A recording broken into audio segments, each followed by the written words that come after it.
घने जंगल में एक छोटी सी कोयल रहती थी। उसका रंग काला था, लेकिन उसकी आवाज इतनी मधुर थी कि हर सुबह पूरा जंगल उसकी मीठी कूक से गूंज उठता था।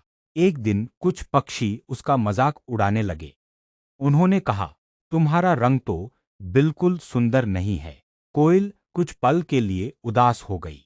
उसने सोचा, शायद सचमुच मुझमें कोई खूबी नहीं है।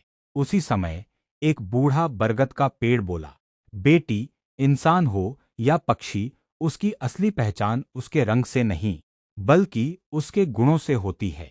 तुम्हारी मीठी आवाज ही तुम्हारी सबसे बड़ी ताकत है। कोयल ने यह बात अपने मन में बसा ली।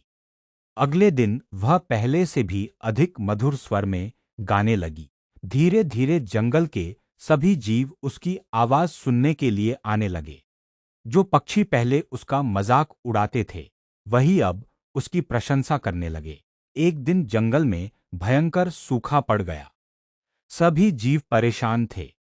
तभी कोयल उड़कर दूर दूर तक गई और एक नदी का पता लगाया। वह बार बार उड़कर सबको रास्ता दिखाती रही। सभी जानवर और पक्षी सुरक्षित नदी तक पहुंच गए। उस दिन सबको समझ आया कि केवल सुंदर दिखना ही महानता नहीं है। सच्ची महानता अच्छे गुणों, मधुर व्यवहार और दूसरों की मदद करने में होती है। जंगल के राजा ने कहा, आज से इस जंगल की सबसे सम्मानित पक्षी कोयल होगी, क्योंकि इसकी पहचान इसके रंग से नहीं, बल्कि इसके कर्म और इसकी मधुर वाणी से है।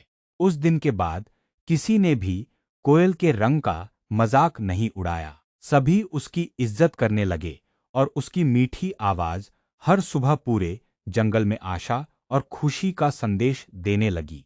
कहानी की सीख दुनिया में आपकी असली पहचान आपका रूप नहीं, बल्कि आपका स्वभाव, आपकी वाणी और आपके अच्छे कर्म होते हैं। इसलिए हमेशा मधुर बोलिए, दूसरों की सहायता कीजिए और अपने गुणों पर विश्वास रखिए।